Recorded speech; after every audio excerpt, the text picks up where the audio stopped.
We feel that we have a responsibility to Welcome, my fellow YouTube viewers as well as listeners. I hope this video is greeting you in good health and good spirits. Let's get to this thing. I read a new book. The book is right here.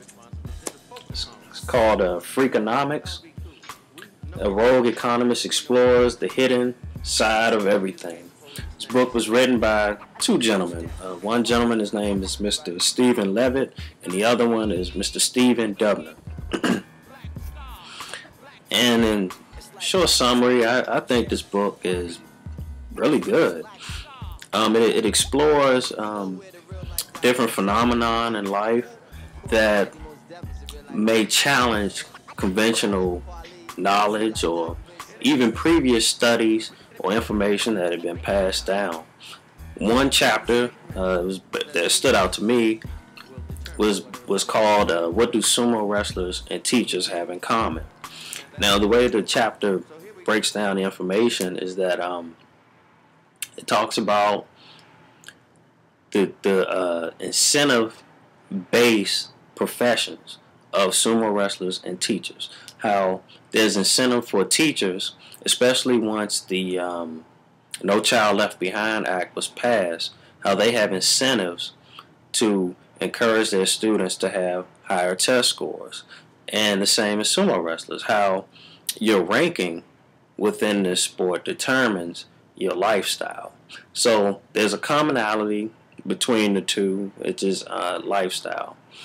Okay, and the study was conducted in the Chicago public school system, and they figured out how and why teachers were fixing test scores, so that for a number of reasons, so that they can get a bonus of their own, so that they can save the school, or so that they can save a particular program or reputation. Same thing applies with sumo wrestlers. So the answer to that question is they both cheat to get ahead. I didn't really get into how sumo wrestlers actually cheat and use probability and also come together to raise their ranking or maintain a specific ranking that they have. But the book gives a lot of statistical, factual information, especially with that chapter. It's too detailed to get into, so I don't want to bore you guys, but I recommend that you get the book. There's another chapter I wanted to talk about, is why do crack dealers still live with their parents? And the two gentlemen that had written this book, it was another guy that they knew who was studying, I believe, to get his PhD in sociology from the University of Chicago. And this guy had infiltrated the Black Gangster Disciple gang in Chicago.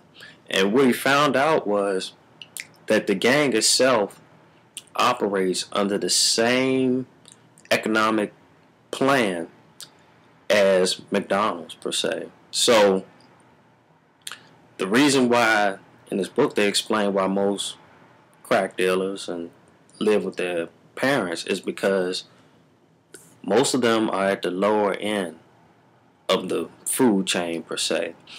And they even broke it down to the point where if you're the average crack dealer, you're going to make less money than if you were a cashier at McDonald's. It's just the way it works out.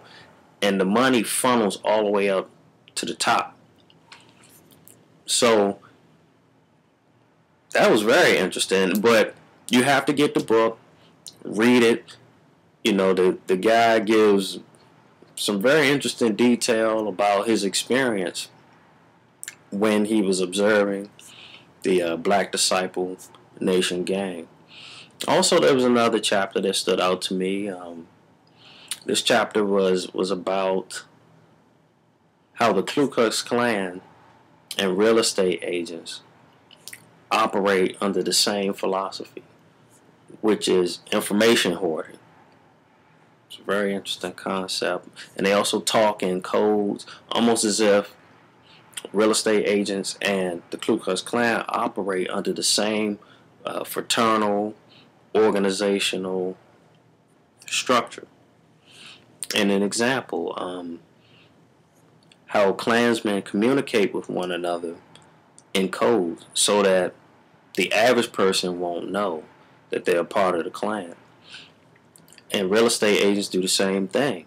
You know, if you were to look at a Long and Foster and they describe a home, they would describe, if they describe a home as being in a great neighborhood, it's usually a signal to another real estate agent that this property isn't really all it says it's going to be.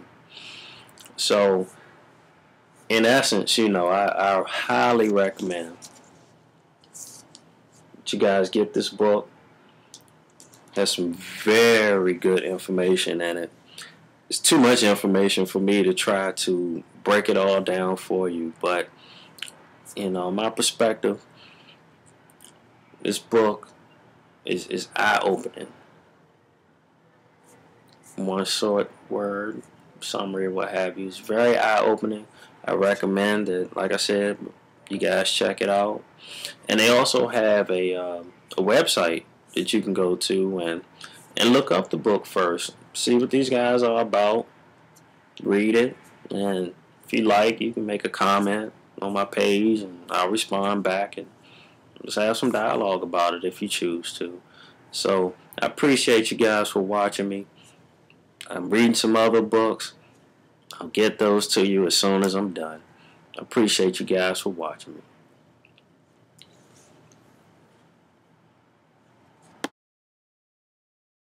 It's been written and it has been